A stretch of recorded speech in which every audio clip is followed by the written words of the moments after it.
August 1988. A killer stalks the Mourmelon region of France. 8 young men disappear in just 8 years. Most are military cadets. Officials dismiss the men as deserters. Family members fight for the real story to be told. I still think we were cheated all along, cheated of justice, robbed of it. One dogged police officer refuses to let the case go. And I remember very well saying to my captain, "We've got our man." A small corner of northern France becomes known as the Triangle of Death. What is happening to the young cadets? Several different theories are uncovered. Different suspects are identified. Tireless detective work. Tiny pieces of dirt and hair lead police to a shocking conclusion. And in the end, the case takes one last startling turn.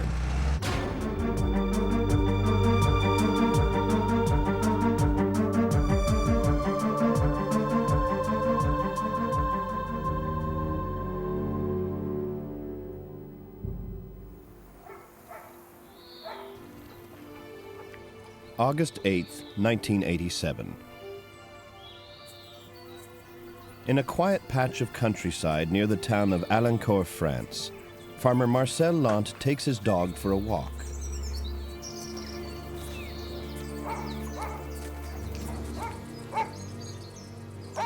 It's a daily ritual that today will have a grisly ending.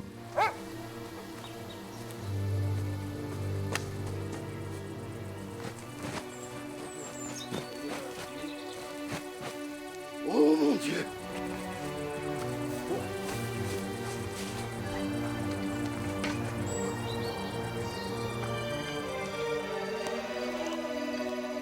The body has no wallet, no money, no clues to his name. Jacques Buxin, head of the Violent Crime Division of the Gendarmes, is assigned to the case. We found a body with no ID, so we had no idea who he was, where he was from, where he was going. We had nothing. All we knew was that this was a young man whose body showed traces of violence and had been buried in a shallow grave. So this was murder. The first theory is that this crime is a petty robbery gone wrong.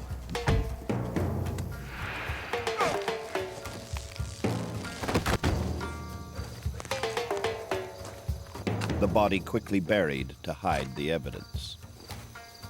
The shallow grave is only 5 meters from a local road and just off a major French highway, the A26. It is one of the few wooded bits of land in the area.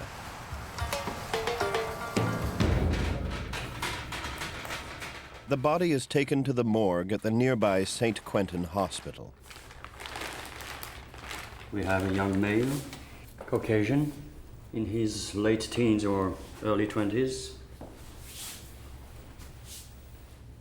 We can see the presence of some wounds on the posterior of the right ear, indicating the body was likely buried 4 to 5 days ago. The body was buried in early August.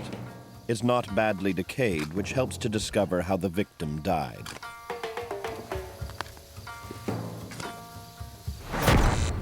We can see a horizontal, rounded strangulation groove, less than a centimeter wide. Une trace de strangulation était parfaitement visible. The strangulation marks were perfectly visible. It was clearly a violent death, but we still didn't understand why he was killed, or by whom. Immediately, suspicion falls on a gang that is targeting hitchhikers in the north of France. We had information about a gang of thieves, who they were, where they lived. We requested a search warrant, then raided their houses. But we learned quickly that they had nothing to do with the case. The gang members are thieves, but not killers. Their alibis are solid. The investigation moves on. The question is, why are there no signs of struggle? There is no damage to the internal organs, no other marks to the face, no wounds on the head. How could the victim have been killed without fighting back? There is a small bruise, roughly 2 centimeters wide on the right arm. Strange small wounds on each arm could explain why there were no other injuries on the body. At this point, we realized the victim had bruising on the arms and wrists, and this bruising would be consistent with being tied up. The marks lead to a second theory. This wasn't an accidental death during a robbery, but a premeditated crime. The victim was bound first, then strangled.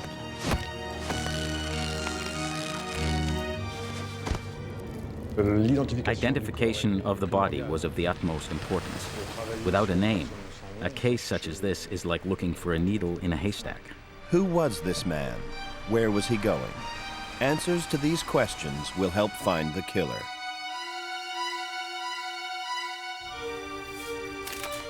Dental records are a vital tool in helping identify unknown victims. In this case, police find one tooth is missing. Another is split in two. None of it was caused during the murder. In the end, a small business card found near the body helps point police in the right direction. It leads them to Caroline O'Keefe in Ireland.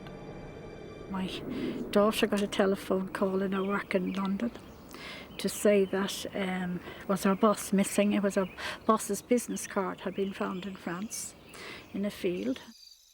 And the police was checking to see was her boss okay, and she said, yes, he is, he's at a meeting. And they told her a body had been found in France, and her boss's business card was on it, and she said, that's my brother. The body is identified as Trevor O'Keefe, an Irishman who was touring the north of France.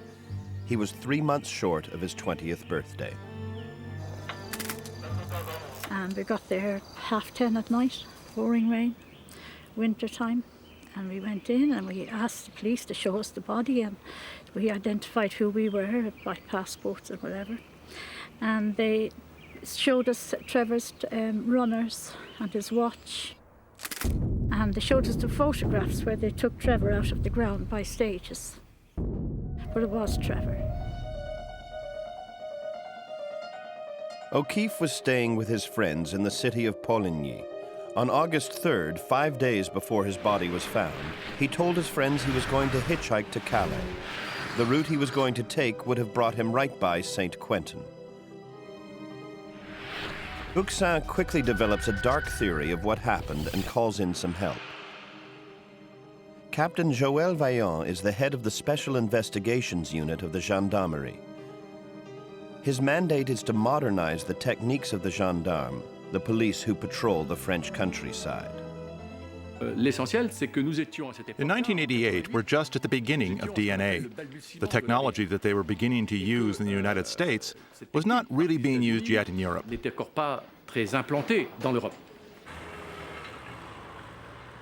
Vaillant is investigating another gruesome crime, one startlingly similar to the O'Keefe case. 5 years earlier, the body of Olivier Donner was found. He was buried in a wooded area near Mailly-le-Camp. It's just 130 kilometers from where Trevor O'Keefe is found. Donner had been buried for more than a month when he was found. Decomposition had set in. The head was little more than teeth and bones.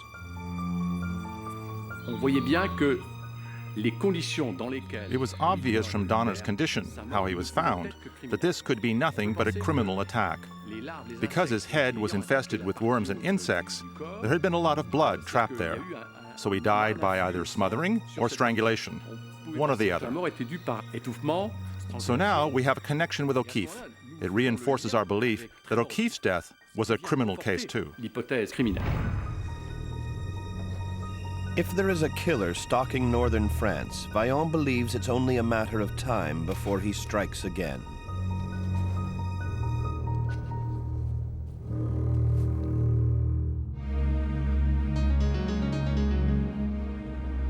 September 1987. Weeks pass without another murder. But Captain Joël Vaillant fears it is only a matter of time until another body is found buried in the woods of France.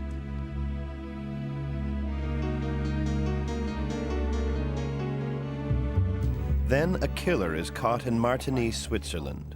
Michel Pirie has kidnapped, raped, and murdered 4 young hitchhikers, including one in southern France. So tell me a bit more about your story, please. Yes.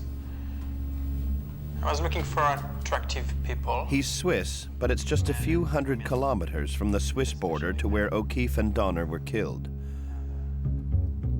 Vaillant rushes to Martigny to watch Pirie's interrogation. It's a chilling encounter. I was ready every time I picked someone up. If I liked them, I took them to an isolated place and I killed them. How? O'Keefe was buried in a shallow grave. So was Donner. But all of Pirie's victims were savagely beaten, then burned. Pirie's alibi for early August is also airtight. He's clearly not the killer that Vaillant's looking for.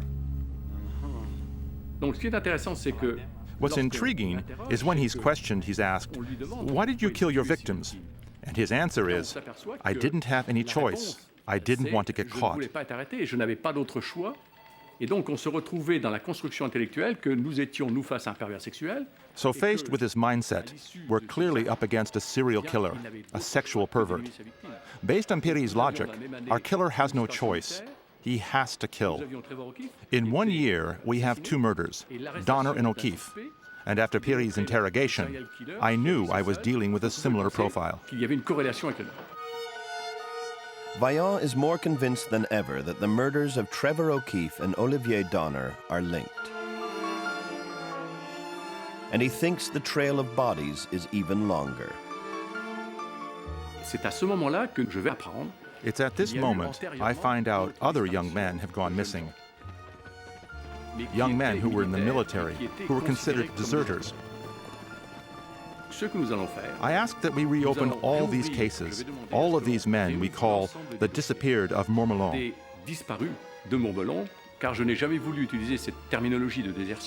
I never wanted to call them deserters because it has an implication, a legal meaning for the families. Desertion is a voluntary act of leaving the army. Did these young men leave voluntarily? Are they deserters? Or did they disappear in much more sinister circumstances? Patrice Dubois, Serge Havet, Manuel Carvalho, Pascal Sergent, Patrick Gash. All are young military cadets. All were hitchhiking. And since January of 1980, they've all disappeared. 4 of the 5 were stationed at the military base in Mourmelon. The 5th was at the nearby base in Mailly-le-Camp.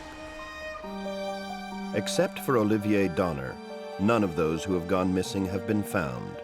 There are no bodies, no evidence of a crime. The cadets are all part of France's compulsory military service. At the time, every 18-year-old French man had to serve 12 months in the military.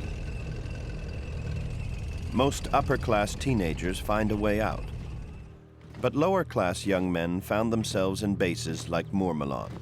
The army was pathetic from beginning to end. They didn't want to hear about disappearances. They called the men deserters. They never spoke with the families. The army dismissed them completely. The army treated the families badly. It treated the justice system badly. And because these men were poor and from every corner of France, they didn't have the resources to make themselves heard.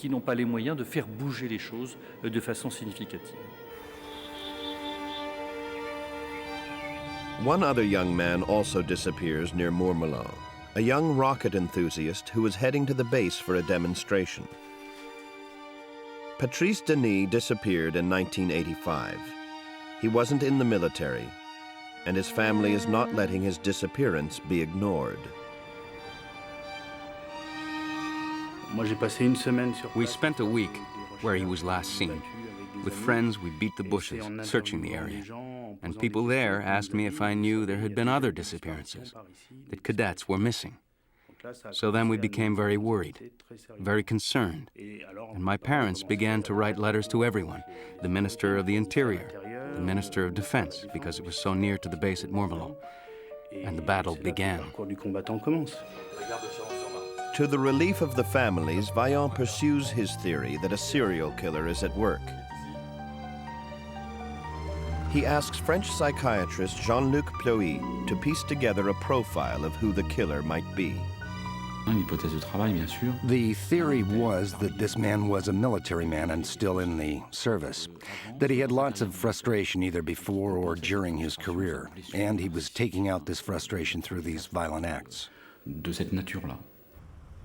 Jim Wright, who would eventually be drawn into the investigation, is a profiling expert who worked with the FBI. Serial killers are driven by fantasy, and there's really no limit to what a person's fantasy can be. And if they fantasize about a certain type of person, that may be the type of person that they're going to target if they have access to them. All of the victims disappeared on Thursday or Friday night, several on the same road. The families and the media begin calling this area the Triangle of Death. A serial killer is a predator. He's going hunting. He has his weapons and his locations where he'll find his prey.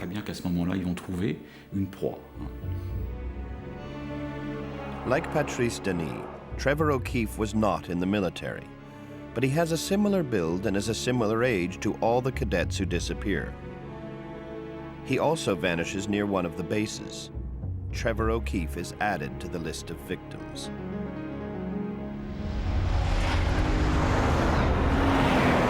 So guys, we're going to concentrate our research around Mourmelon. It's right there, okay? What we know is that apparently the victims disappeared on the same road, which is that one. The gendarmes begin looking for suspects who fit the early profile they've assembled. With such a strong link to local military bases, Vaillant begins his search there. More than 2,000 people near the base at Mourmelon are questioned. Hitchhikers are sought out too. The profile suggests that the killer is sexually attracted to his victims, that he is choosing them based on their looks. But the only bodies that have been found, Donner and O'Keefe, show no signs of sexual assault. What is sexually gratifying to a serial killer is not defined the way you and I as normal people would define sexual gratification and sexual pleasure. One strong driving force of a serial killer is a need to exercise control over people. And when you think about it, the ultimate control that you have over somebody is the control over whether they live or die. Then, in December 1987, evidence points the investigation in quite a different direction.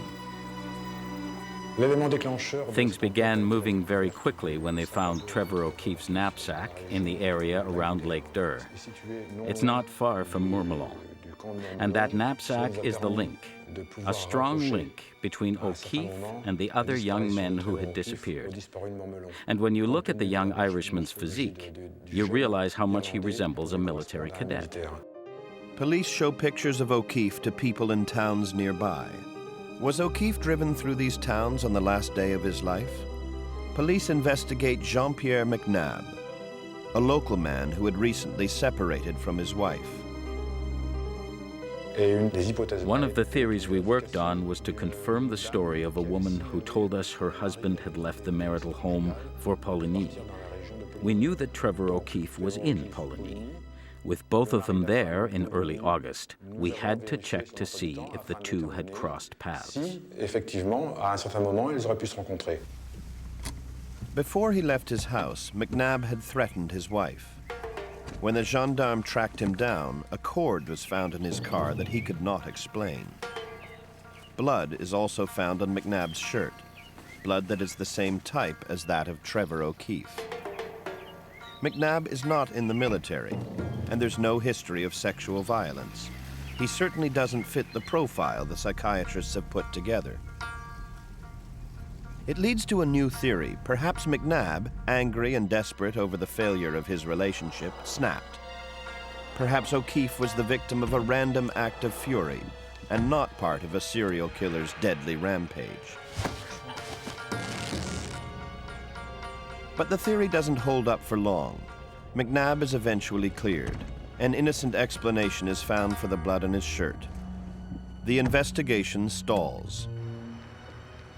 Then, by the side of a highway, a young hitchhiker accepts a ride. It will be the most terrifying trip of his life.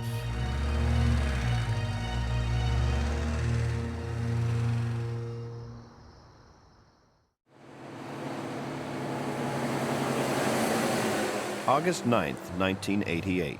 It's been a year since the discovery of Trevor O'Keefe's body. There are no new leads.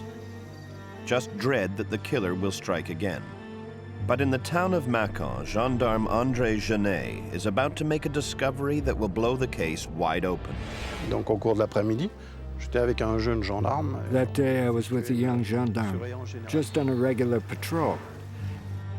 En passant, j'ai repéré un... And at one point I saw a camper van, and I said to the young guy, let's see what's going on. At that time of day, in that stretch of road, a camper van just seemed strange. Ça paraissait étrange.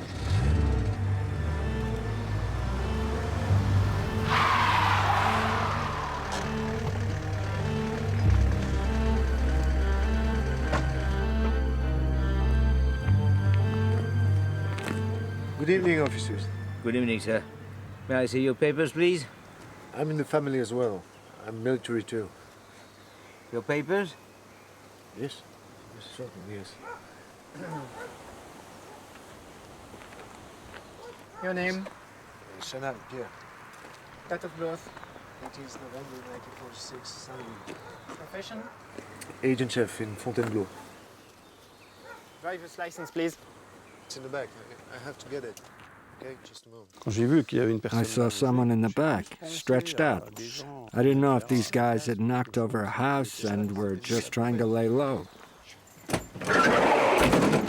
What's wrong there? Who's that man? Get him out of the car. It's just a hitchhiker I picked up. I mean, he was sleeping. Get out of the car. He was sleeping. It's okay. Get out! Okay, I'm coming. Untie him right now. The hitchhiker is Palas Falve, a young Hungarian who is touring northern France. Listen, we're both military. I was just having sex with him. I mean... And he's terrified. Help me. He's trying to kill me. Help. Chef! Chef! I was in the van. Pierre Chanal insists that this is nothing more than a lover's tryst. No, he said it was okay. He agreed, really. Chanal says he and Falve are both gay and enjoy rough sex. The gendarmes have caught them at an awkward moment. Help me. Falve chokes out a very different story. He says he was picked up by Chanal on the side of the road. Chanal overpowered him and tied him up. He says he is convinced that Chanal is going to kill him. No, it's okay. It was, we were just playing. The gendarmes aren't taking chances. Everybody back to the station. Quand je tenais sa carte militaire dans les mains. So when I had a look at his ID, I realized that he'd been in Mourmelon, and the dates were the same as when the young men disappeared. And with what Falve said, I decided to take everyone back to the station. Chanal is a career member of the French military. He has seen combat in Lebanon and has received 4 medals for bravery and service. Fellow soldiers describe him as a warrior, an incredibly fit man of steel. He should have been an officer. All of his evaluations would lead you to believe he should be an officer. That was the career path he was on. The gendarme who arrests Chanal immediately call Captain Joël Vaillant. The fact that Falve was a hitchhiker and was bound is too similar to the O'Keefe case to be ignored. Vaillant sends his second-in-command, Jean-Marie Tarbes, to investigate. The first interrogation lasted from 3 to 6 in the morning. Right off the bat, I felt something. I had a gut feeling. It was something small, but important. I knew that we had to follow up. I knew I had to convince Captain Vaillant. This man shouldn't be let go. Alice. I am Tarp from the Special Investigation Unit in Reims. I want to talk to you about the cadets in Montmelon. I have nothing to do with that. But you've heard about them, haven't you? It has nothing to do with me. I see. Let's talk about Montmelon. Yes, I was an instructor there, so... I found him fairly sure of himself, confident, and yet at the same time defensive, very defensive. It didn't add up. It was small things. The way he answered a question, the occasional facial tic, the way his eyes opened and closed. He was hiding something. The interview continues till dawn. Whenever the conversation turns to Trevor O'Keefe or the missing cadets, Chanal denies any involvement, but becomes defensive and angry. Tarb is deeply suspicious. I won't say anything more. J'ai immédiatement contacté le capitaine. And I remember very well saying to my captain, "We've got our man." Au capitaine, celui-là, je le sens bien.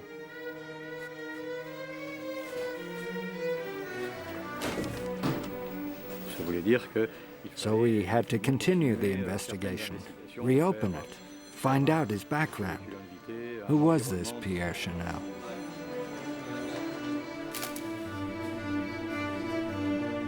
The first thing police do is to closely examine Chanal's camper van.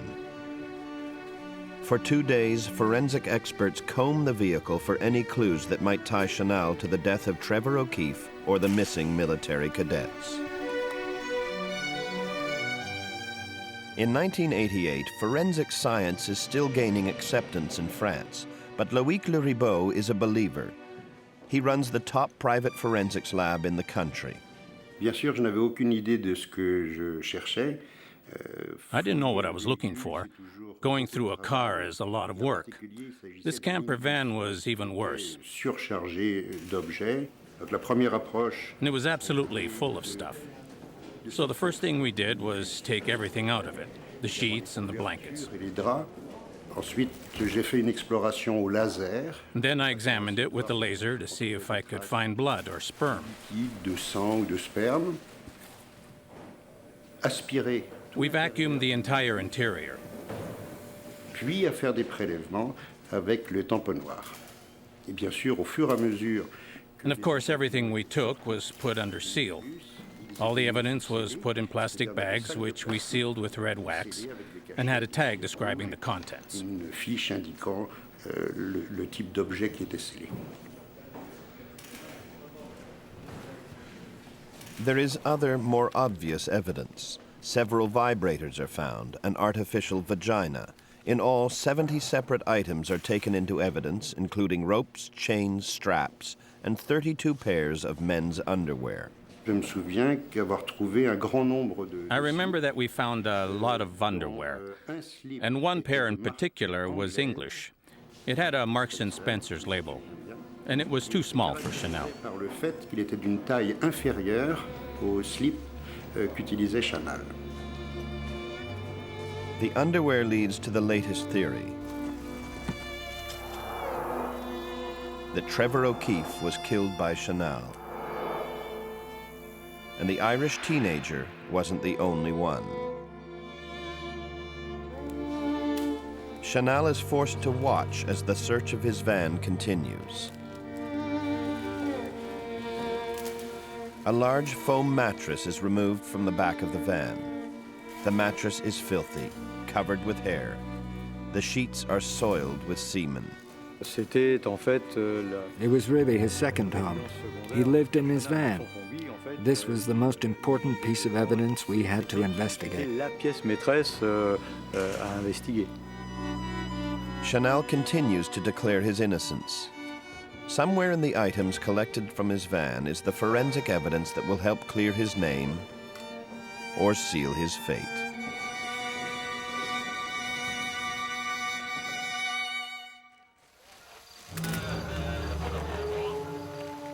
It's been a year since the body of Trevor O'Keefe was found in a farmer's field in northern France. The hunt for his killer has led investigators to the cramped room of a military trainer.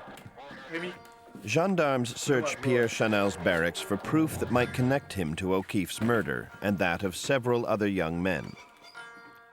The room is spare, unadorned. It lacks even the most basic personal touch.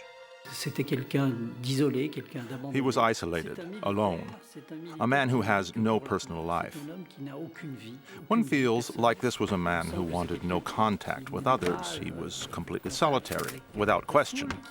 And in the context of the army, this was unusual.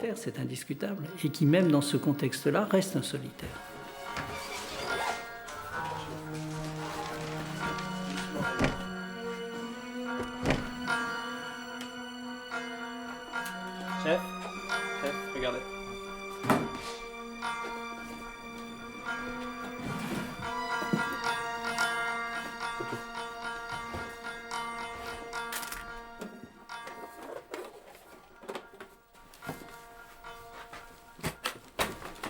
Sophisticated video equipment is found. Chef, look, caméra. Photo.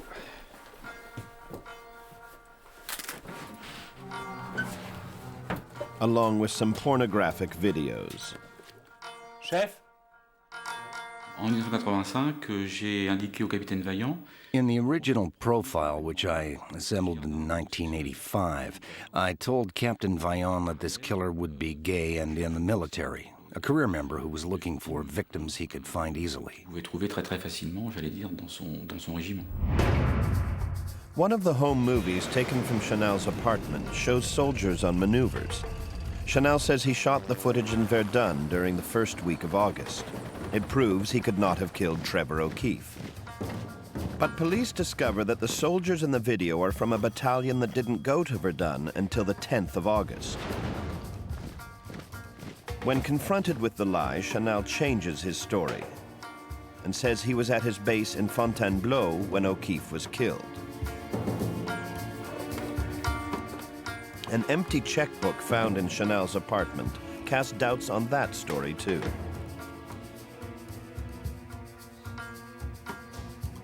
March 17th, 1989. It's been half a year since the arrest of Pierre Chanal in the Palache-Falvey case. Captain Joël Vaillant and Jean-Marie Tarbes have been carefully poring over the evidence that would tie him to the other cases. While the investigation was continuing, we began to prepare our interrogation of Chanal. Nous avons effectivement préparé 611. We prepared 611 questions for his interrogation. We divided them into subjects, but then we mixed them up. We wanted to see if he would be able to keep his story straight. Jusqu'où Pierre Chanal allait rester stable dans ses réponses. It was time to confront Chanal about the triangle of death. There have been a number of disappearances in Mourmelon area between 1980 and 1987. August the 7th and the 20th, 1981. September the 30th, 1982. It's impossible to say where I was on those dates. August the 23rd, 1985. It's impossible to say where I was on those dates. April the 20th, 1987. It's impossible to say where I was on those precise dates.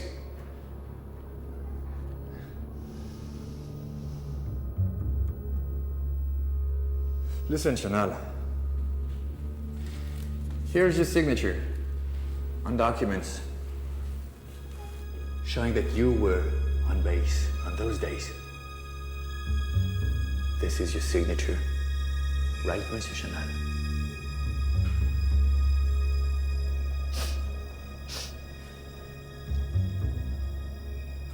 Yes.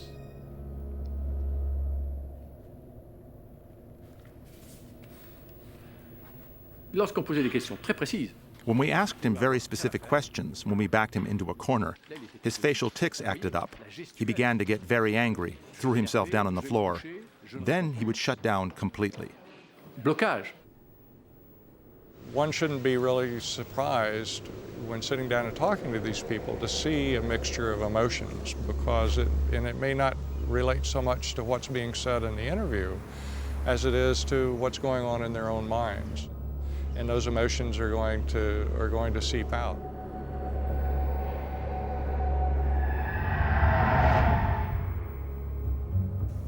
Vaillant plays one of the homemade videotapes discovered during the raid of Chanal's apartment. I put this tape in, and on it, Chanal is exposing himself. Right away, the tics began, and the sniffing, and he has this extraordinary reaction. You made this tape, didn't you? Huh? With bands of music playing in the background? Hey, it's quite something, no?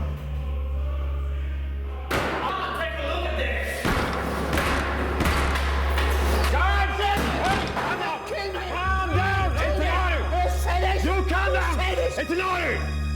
You calm down and keep quiet, okay? Nous allons utiliser la force pour le maîtriser. We had to restrain him, and after that, he refused to talk. I kept talking to him, but it was a monologue. À discuter, à faire un monologue. Monsieur Chanal, Agent Jeff. We are brothers in the military, right? So just call me. Et je lui faire comprendre que So I said that the person who did these things couldn't keep it to themselves forever. pas garder de telles choses sur la conscience. No one can keep such terrible secrets. C'est que tôt ou tard. And such a person would need help. This person wasn't a criminal, they were sick. Let me help you. I felt he was very receptive. À 23h30, nous arrivons à la maison d'arrêt. At 11:30 that night, we get back to the holding cell, and he's confused, dazed. Complètement désemparé. Il est, je dirais même, déboussolé. Il revient vers nous. He came back towards me. He didn't know where he was. Déstabilisé. À ce moment-là, j'ai eu des... And at that moment, there was something, an understanding. But according to French law, I could not question him further. If I could have, I am sure I could have gotten him to talk. J'allais dire une possibilité de le faire parler. October 23rd, 1990. Pierre Chanal has been in custody for a year and a half. Finally, he comes to trial for the kidnapping of the Hungarian hitchhiker Palas Falvey. Armed with a damning videotape that Chanal took of himself with Falvey and the testimony of the young hitchhiker, Chanal is sentenced to 10 years in jail. Joël Vaillant has failed to get his confession, but he's confident he can build his case with Chanal behind bars. Quand Pierre Chanal a été mis en examen, when Chanal was tried for the crimes against Falvey, on s'est dit, we told ourselves we had the time to dig into this, to really find the proof we needed. Matériel, des preuves concrètes de sa participation ou non. The concrete proof that he was also involved in the other crimes. Il était impliqué. Quand il est inculpé pour l'affaire. When he was charged with Falvey, it was as clear as the nose on your face. He was guilty of everything. The families were impatient to have him charged with the disappearances of their children. In fact, an already troubled story was just about to get much worse.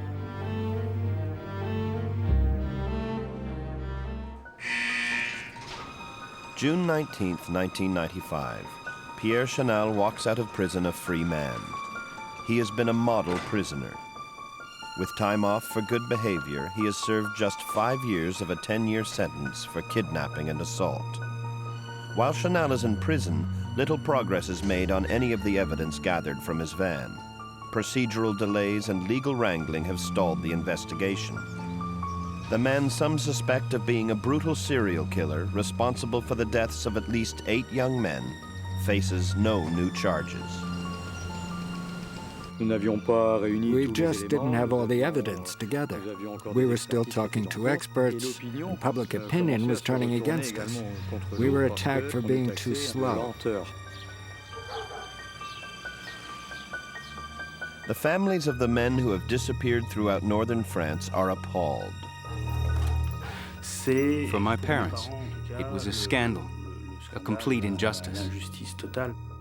We felt let down by the system again. Judge Charles Marion sat at a table very near to me and he promised me, he said he promised he would not release Chanal. He said Chanal will do 10 years in prison, but he didn't. Chanal is out of jail, but watched carefully. Under intense pressure, Chanal maintains his innocence. He calls a local radio station to plead his case. In spite of my innocence, I know that I'll be found guilty. And if that happens, I'll end my life. I think he tried to turn the tables, reverse the roles. The families were the aggressors, and he held himself up as a victim. He wanted it to seem as if the entire system had turned against him. With pressure from the families growing, a new judge is appointed to the Chanal case, Pascal Chapard. His main focus, the forensic evidence gathered from Chanal's van. For years, it has been stored in a dusty attic. The new judge demands that it all get sent to him. Pascal Chapard, pour moi, Pascal Chapard for me, quite apart from the fact that he became a very good friend, he's the man who reopened this case. We went to see Chapard on his own and he said, I will not leave this case until it moves. I promise you, he said, I won't leave. In spite of his determination, progress is slow. The crimes occurred in several different jurisdictions. Jean-Marie Tarbes re-examines the evidence taken from Chanal's van. He finds several hundred pieces of hair and other evidence that had been collected but never analyzed. Jean-Paul Moissin is called in to examine the new evidence. Les échantillons qui nous ont été envoyés correspondaient tous à... The samples sent to us were hair and skin found in his van. We examined 457 hairs. Donc on a analysé 457 cheveux exactement. Nous avons trouvé pour... We found some of those belonged to Chanal, and we found 3 kinds of mitochondrial DNA. Et également, on a trouvé 3 motifs d'ADN mitochondrial qui correspondent à 3 des victimes. It corresponded to 3 of the victims, Gache, Denis, and Falvey.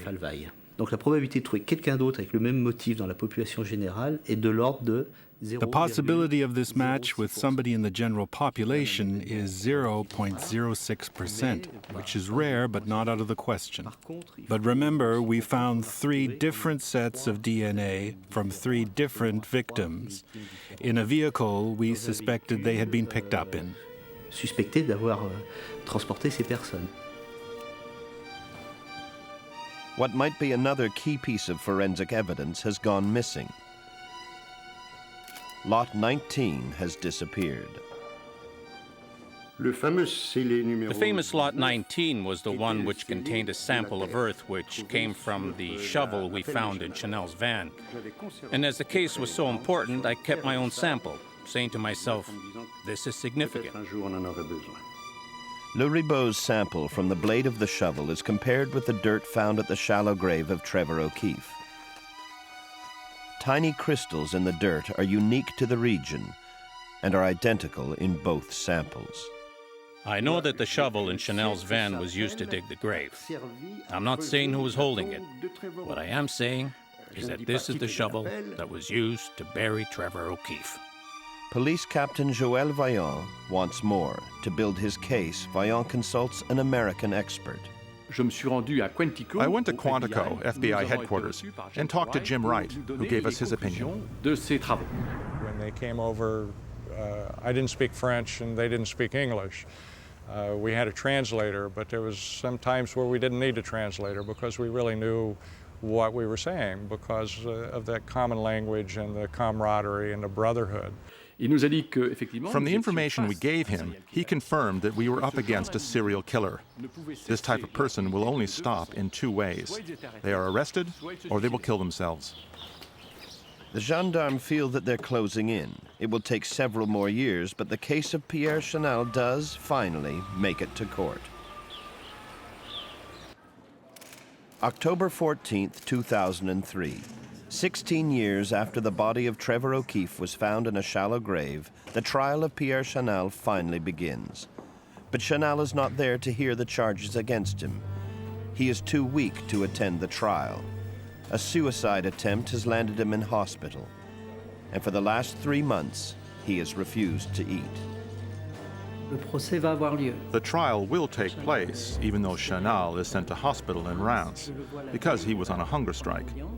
I saw him the day before the trial began. He looked like a skeleton. His physical state was precarious, but his mental state was fine. He was determined. From the moment I became his lawyer, he said he had already been tried and convicted, and he vowed he would never go to trial. Si le procès doit avoir lieu, il était condamné d'avance et qu'il n'affronterait pas ce procès. The case of Pierre Chanal is about to take its final shocking turn.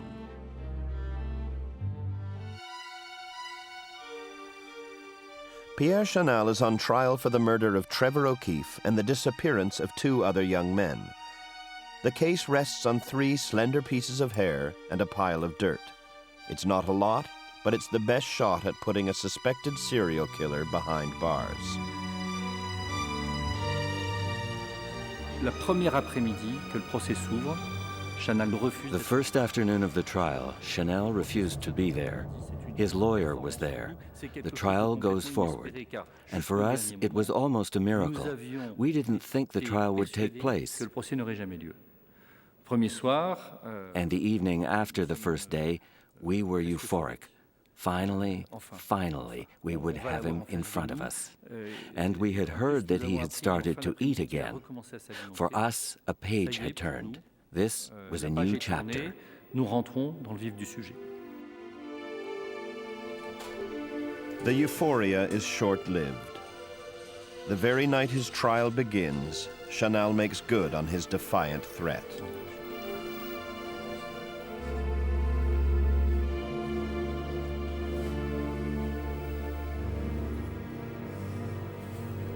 He hides the blade from a disposable razor in the tape of his IV tube.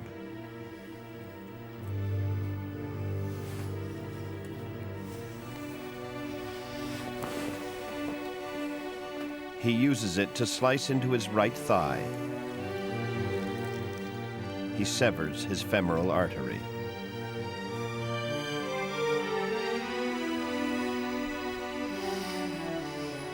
Silently, alone in his hospital bed,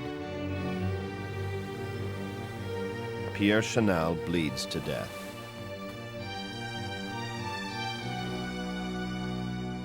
Frisson. I shivered. I said, "You mean he's really dead?" And then I realized that everything was gone. Everything had melted away. We had done all of this for nothing. Chanel had won. But we felt cheated of justice. We were robbed of justice. Chanel should be in prison. He shouldn't be dead. All the families wanted to know what had happened to their children. So our first reaction was, we'll never know. And then we were angry. It was a tragic end for him, but it was even more so for the families.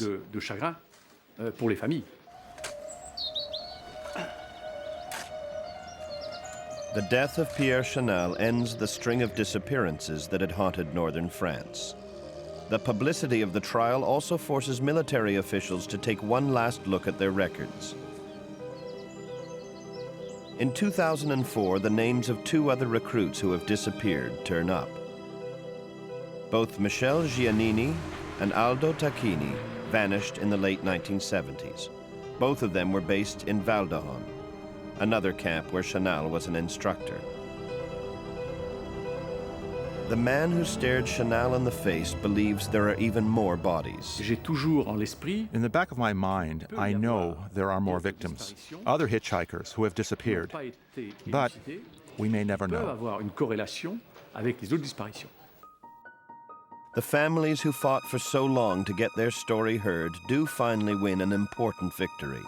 Until 2002, the French military still considered the men deserters. But in 2005, it relents. And in court, the families win a landmark settlement. Le tribunal de grande instance de Paris a rendu un jugement extrêmement courageux. Paris court made an incredibly courageous judgment. For us, the lawyers, it restored our faith in the judicial system. The court recognized all of the issues that we had brought to their attention, everything. Le tribunal a accueilli et reconnu The court agreed that everyone we represented was a victim, not only of Pierre Chanal, but also of the justice system. Entre parenthèses, qui n'était pas dit, mais de la justice. The families of the missing men receive money and recognition, but after so many years, bitterness remains. I felt satisfaction. It was the first time anyone had acknowledged how badly the families had been treated, but also disappointment. The case may be officially over, but for the families, it goes on. The crimes of Pierre Chanal die with him. The truth is buried forever. The families, already missing sons and brothers, will never have the answers they need.